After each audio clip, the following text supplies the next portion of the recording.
Welcome back. So, as I mentioned before, we're going to continue to unpack episodes that talk about Hallmark Supreme Court cases that made major differences in the juvenile justice system. And so, this episode is another very busy episode. So, I'm going to try to make sure that I keep it in line as much as possible.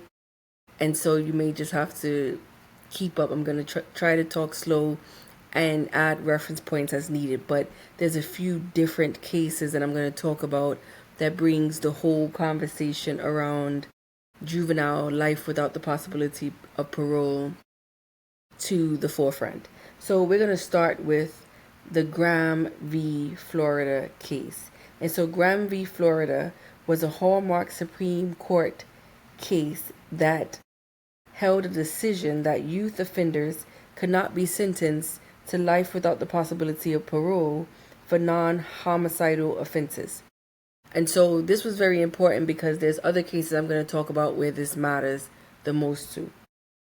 But ultimately, what happened in Graham v. Florida was this. So in July 2003, at the age of 16, a youth by the name of Terrence Jamar Graham, with two other accomplices, attempted to rob a BBQ restaurant in Jacksonville, Florida. So just a general barbecue restaurant in Jacksonville, Florida. The three of them went in there and attempted to rob it. Graham was arrested for the attempt, and he was charged as an adult for armed burglary with assault and battery and attempted armed burglary because he allegedly had a weapon. So the first charge was first-degree felony, which was punishable by life if tried as an adult. And Graham was unfortunately encouraged by his counsel to plead guilty at the time. And so keep in mind that, as I said, Graham was 16. He was with two other individuals. There was no homicide, but at the time in Florida, this was a felony charge that was punishable by life. And so, for whatever reason, Graham's attorneys encouraging him to plead guilty means that he's going to face a possible life sentence. So, listening to his counsel, Graham pleads guilty, and the court accepts the plea from a 16-year-old to face a punishable life sentence for armed robbery and attempted armed robbery. Fortunately, the judge sentenced him to 12 months. He served the 12 months and he was released. However, apparently 6 months later, on December 2nd, 2004, Graham was arrested again for home invasion robbery this time. And this time, he denied being involved in this home invasion robbery. But he did acknowledge that he violated his plea agreement. So the plea deal was that if they gave him the 12-month sentence instead of being punishable by life, he would be released after 12 months, but he could not get into any trouble after that, and especially during the parole time. Fortunately, he acknowledged that he violated that plea agreement. And so in 2006, the judge sentenced, for a better word, Graham to life in prison. And at the time, Florida had abolished parole, which, history-wise, we're going to unpack that in another episode, but Florida abolished parole. So remember that Graham was tried as an adult. So when he came up for this charge of violating the plea agreement, they tried him as an adult.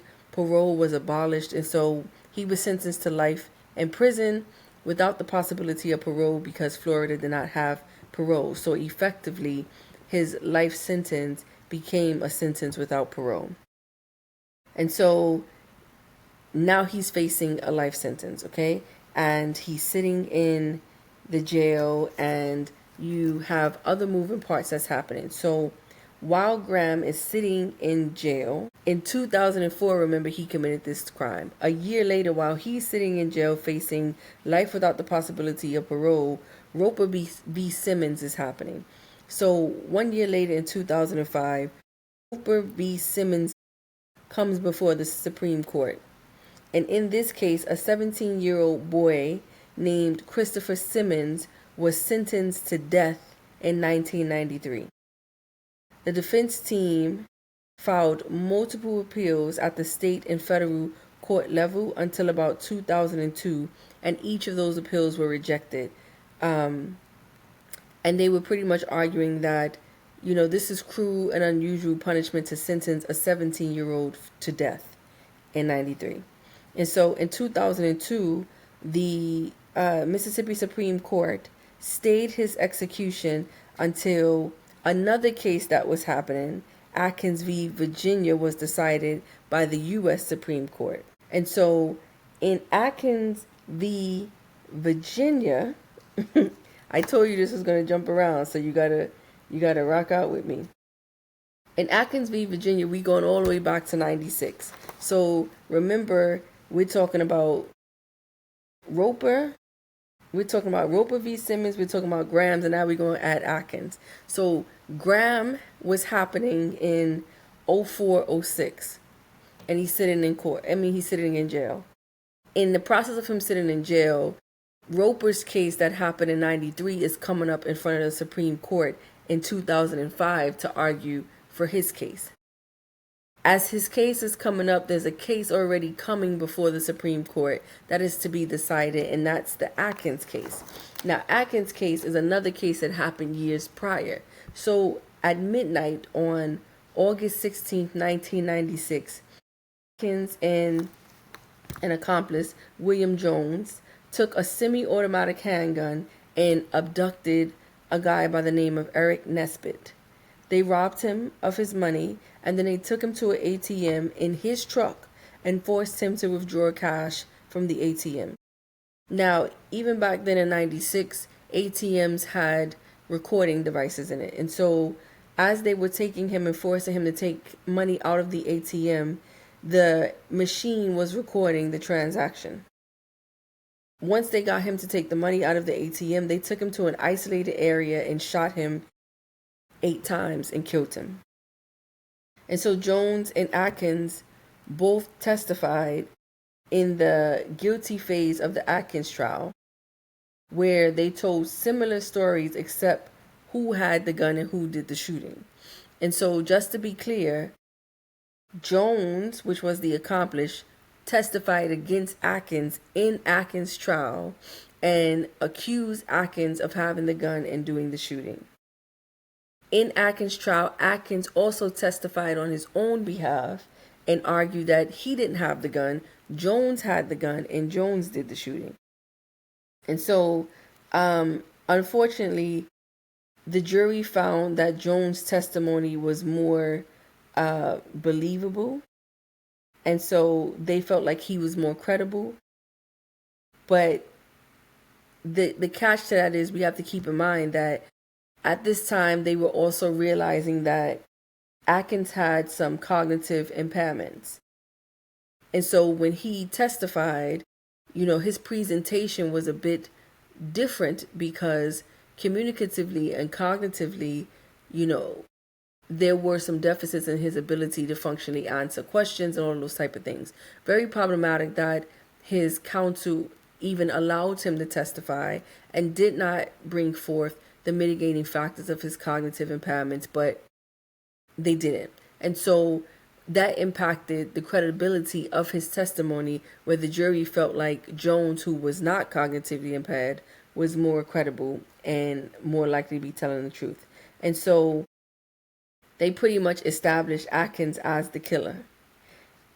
And so in the penalty phase, Atkins' legal team relied on expert testimony of a Dr. Evan Nelson, who was a forensic psychologist who evaluated Atkins before the trial. And Dr. Evans concluded that Atkins was mildly mentally retarded. And keep in mind that I'm reading this verbatim. And so back then in 96, MR was the terminology that was used. Now today we use the terminology intellectually disabled.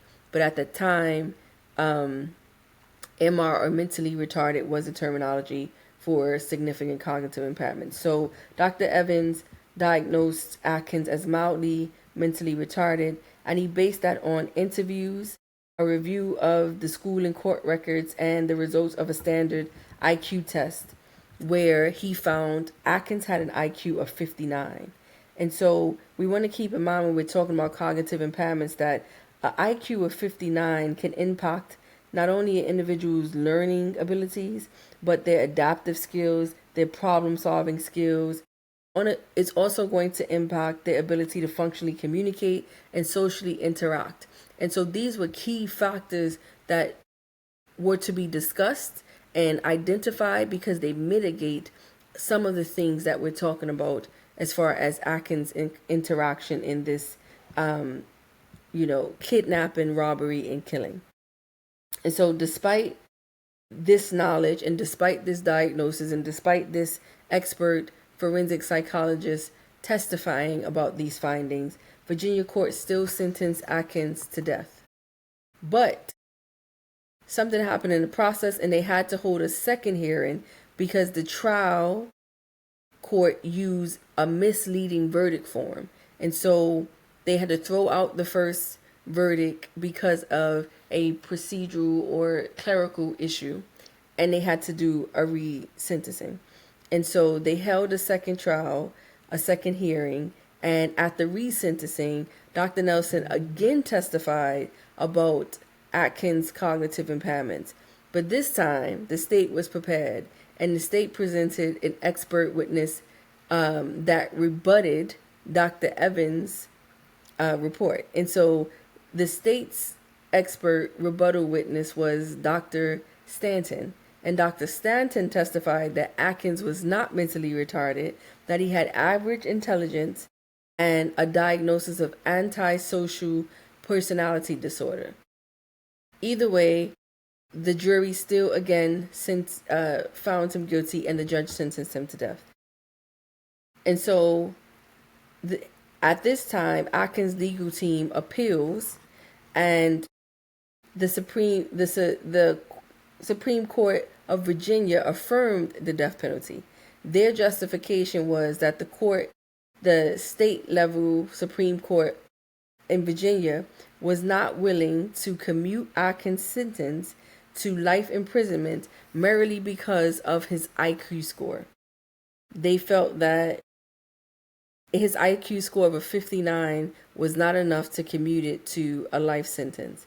They also, had judges on the Virginia Supreme Court bench who dissented, and they held that the imposition of the sentence of death upon a person with the mental age of a child between 9 to 12 is excessive. So what that means is that everybody on that panel, on that bench for Virginia Supreme Court, did not agree with the overall decision to not commute his death sentence to a life sentence. And the ones that dissented felt like they recognized that an IQ of 59 places him at a cognitive ability between the ages of 9 to 12 years of age, and sentencing a 9 to 12-year-old cognitive capacity based individual is excessive. They said that it was indefensible to conclude that the individual who is mentally retarded is not to some degree less culpable for their criminal acts. And so they were going back and forth, and they pretty much said that just because you have the majority said that just because you have a cognitive impairment and an IQ of 59, it doesn't make you less culpable for your criminal acts, although we know now that it does. And so by definition, they said that they recognize that an individual with a mental retardation has substantial limitations, and however, society can't be moral and civilized if its justice system does not recognize and consider those limitations in a meaningful way. But they relied on the societal fact of the uproar in 1986 when a mentally retarded person was executed that led to a statute that was supposed to prohibit such actions. And so they were expected to, assess the justification for sentencing someone with mental retardation to death, because when they did it back in 1986, there was a significant uproar around doing so. And it did not fare society well to watch them commit or execute an individual who cognitively is not intact enough to even fully understand the culpability of their actions. And so they were expected to, based on that statute, assess the basis for the death penalty applied to a mental retardation individual. And when they finally did that and pushed back on it, they concluded that death is not a suitable punishment for mental retardation when an individual is diagnosed with mental retardation who commits, different crimes. Therefore, such a punishment is excessive and can place substantive restrictions on the state's power to take the life of a person with mental retardation. And so because of that, when it got up to the Supreme Court, the judgment of the Virginia Supreme Court was reversed, and the case was sent back to be retrial based on that opinion and that basis, that since 1986 there was a statute in Virginia that they were supposed to follow based on the idea that mental retardation, regardless of where that IQ fell, a diagnosis of mental retardation meant that a death penalty sentence was excessive. And so once they sent it back to make that decision, that reversal alone was enough to make moves on the different cases that I told you were being held. And so if we jump back to the discussion around the Simmons case, where he was sentenced to death in 1993, that decision from them made the Roper v. Simmons case important. And what would happen in that Roper v. Simmons case based on the Supreme Court decision important. And so in Roper v. Simmons, they ended up including new scientific evidence of the adolescent brain development and diminished capacity. And so Roper v. Simmons followed Atkins in identifying that, if a person with a mental retardation diagnosis it's too excessive to sentence them to death, then it is also too excessive to sentence someone with cognitive impairments to or brain developments, different brain developments, to a virtual life sentence without the possibility of parole. Because ultimately that means that they'll die in prison without the ability to ever attempt to show that they have been remediated.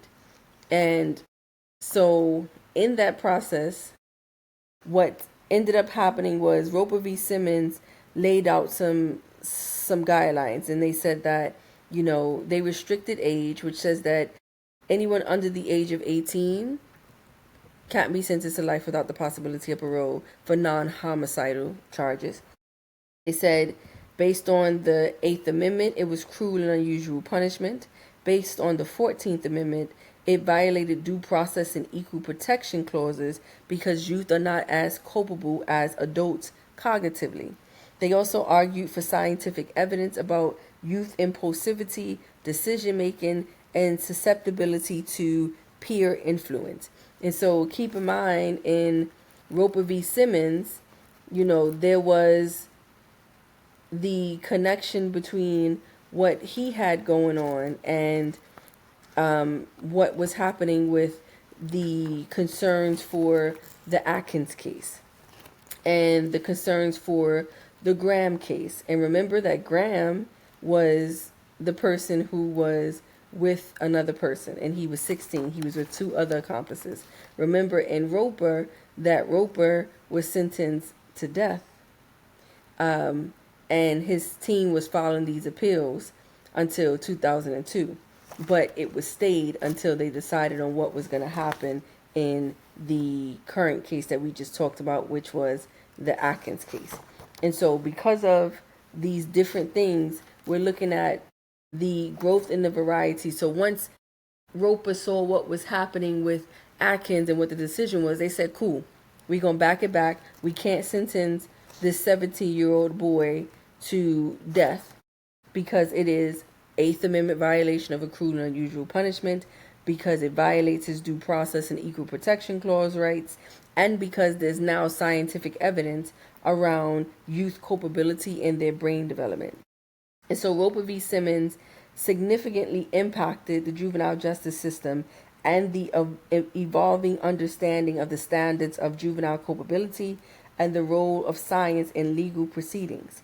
It also impacted Graham v. Florida, which happened in 2010. So going back to that Graham case, remember that, so Graham v. Florida, again, was a case, a Hallmark Supreme Court case, where there was a decision that held that youth offenders cannot be sentenced to life without the possibility of parole for non-homicidal offenses. So remember, in Graham v. Florida, there were no deaths. There were just armed robberies and attempted armed robberies. And when he violated the plea deal, they sentenced him to life in a state where there was no parole. And so Roper, thanks to Atkins first, then Roper, adding on to what the findings were for Atkins, the two of them helped move the Graham v. Florida case. And so Graham v. Florida then had to sentence and relook at the case because they had sentenced Graham to life without the possibility of parole. And so they ultimately had to change that approach, and he was eventually released.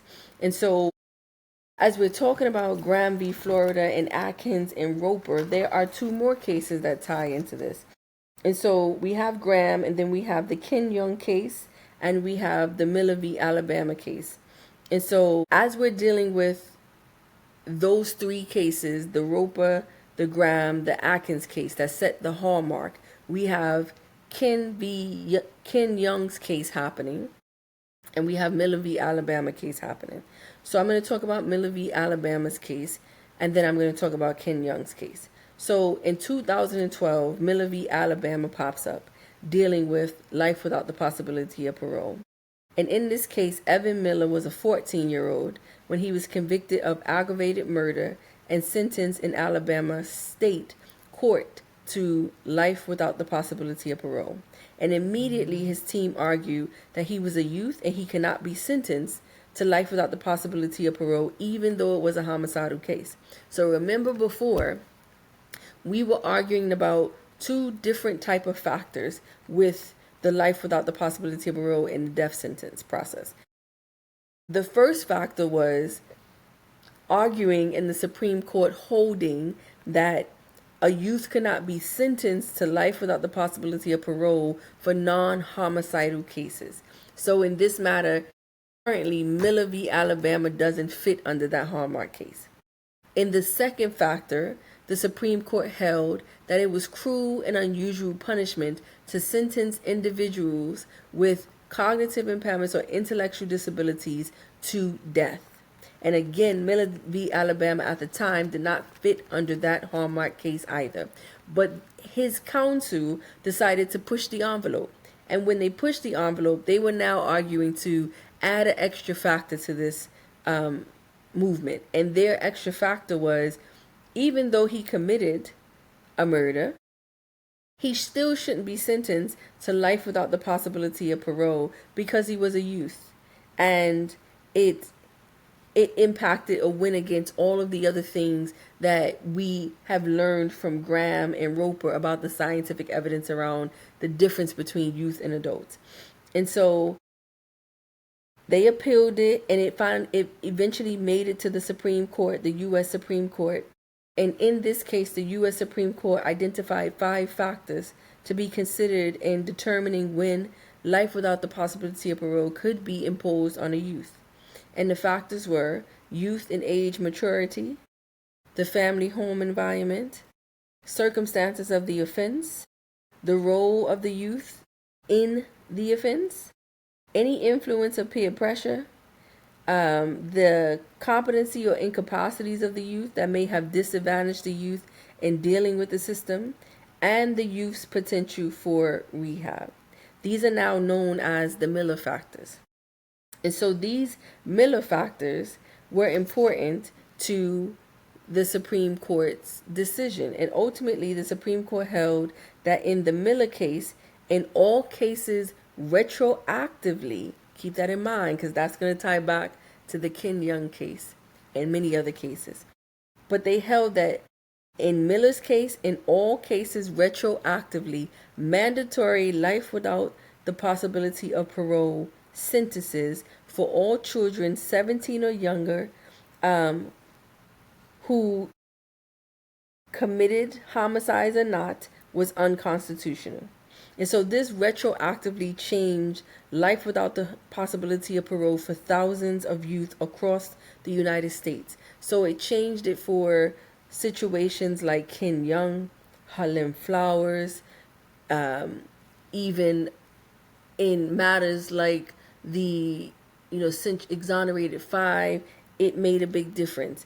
And so let's quickly discuss the Ken Young case, because now that that came down, we had a new group of attorneys that was looking at Ken Young's case and could now use this additional Supreme Court hearing to retroactively discuss his case.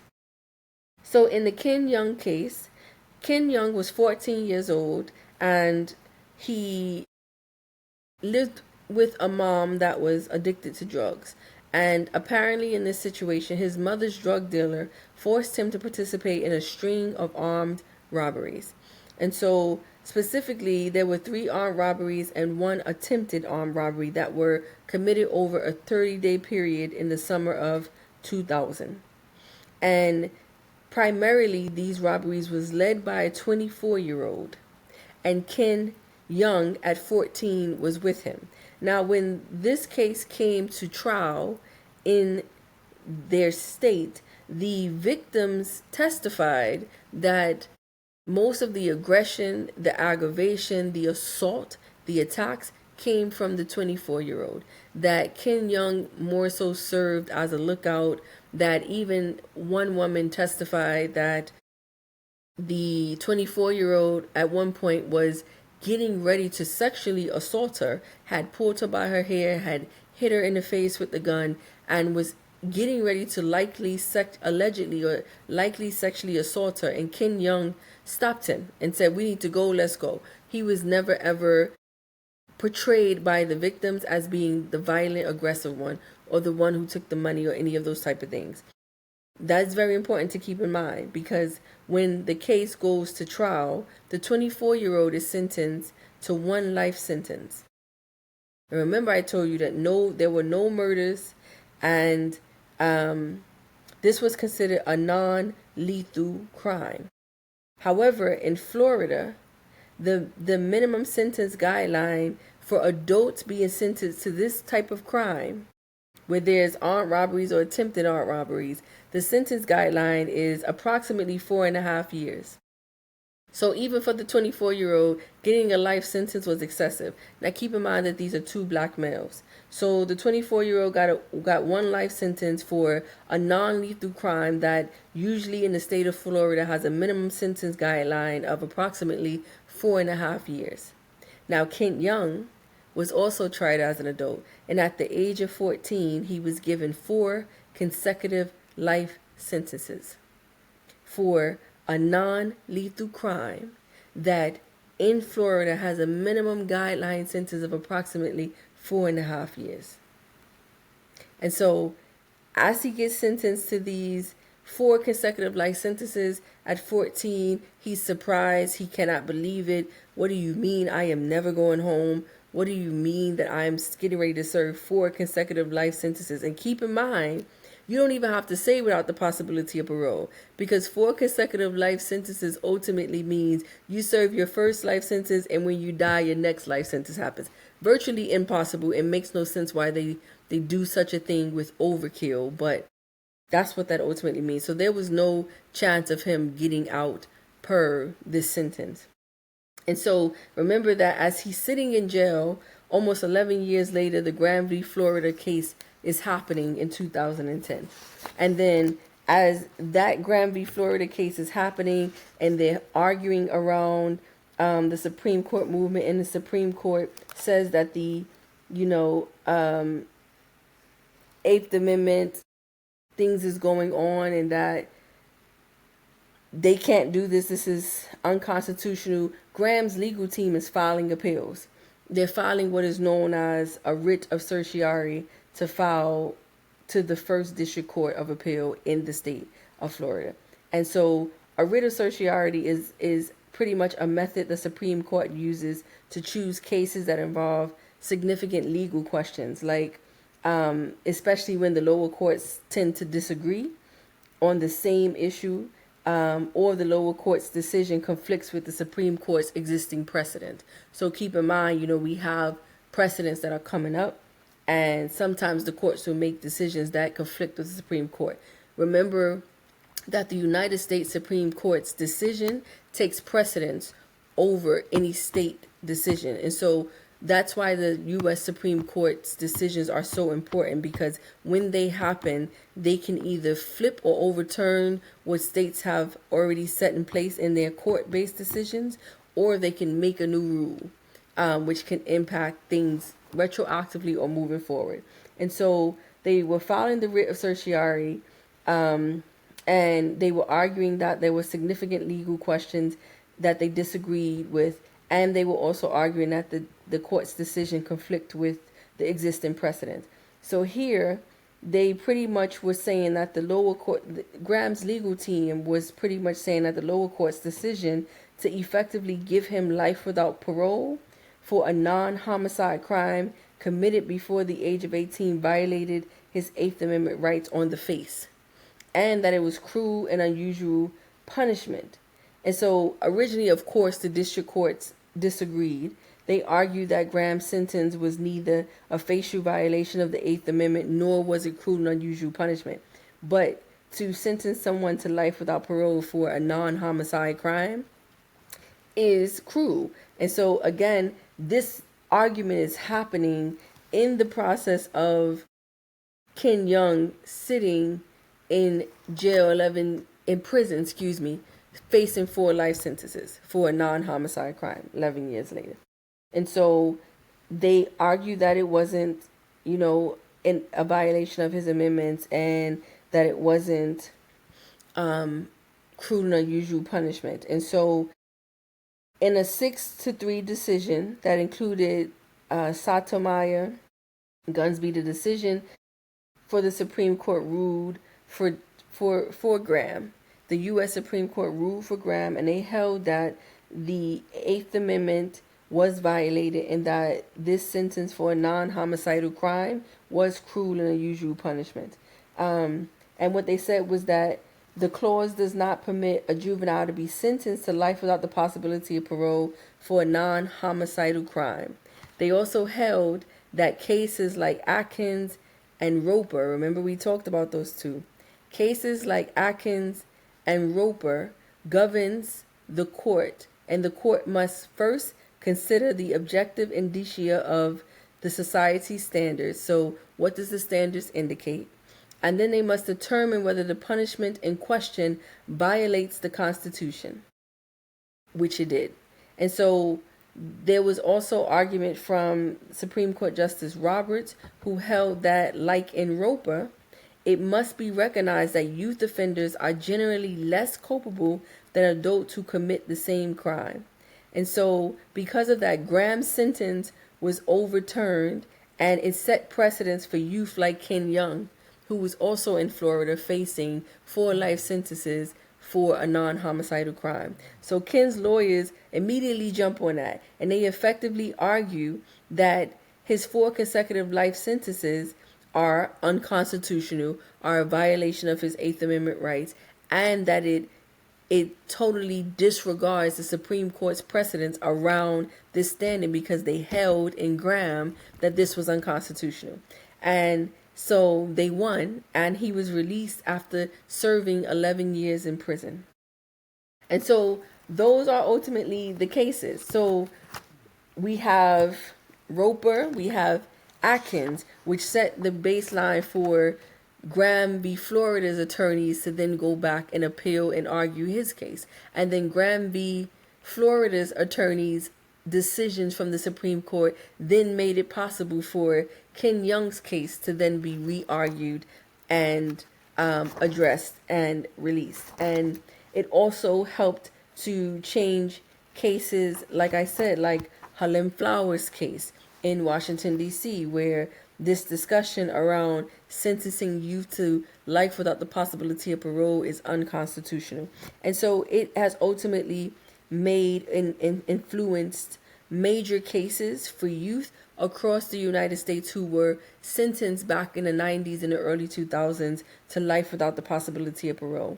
It's always surprising to me, even though we are in 2025, that this is just 15 years ago, where the courts were not recognizing the difference between adults' cognitive ability and youth's cognitive ability, that the courts were not recognizing the difference between an individual with a cognitive and communication disorder and individuals who are quote unquote typically neurotypically developing, that the courts were not recognizing or accepting the science from expert witnesses that they were qualifying as expert witnesses who are diagnosing individuals as intellectually disabled. And this was just 15 years ago that these things were happening. So we're not too far away from the shifts that we made, but I want to kind of talk about the factors that are important to the cognitive capacity part.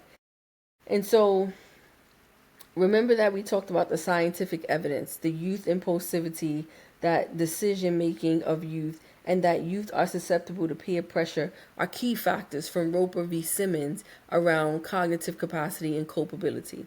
We also have those Miller factors, which again, the Miller factors say youth age and maturity is one factor, which automatically ties to brain development.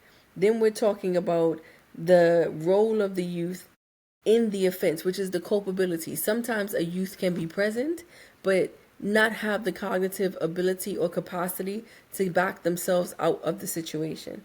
We also have the incapacities of youth that may have disadvantaged them in dealing with the system. That's that ultimate competency. Is the youth even competent to understand, like we talked about in Graham v. Florida, where he listened to his attorneys and accepted a plea deal?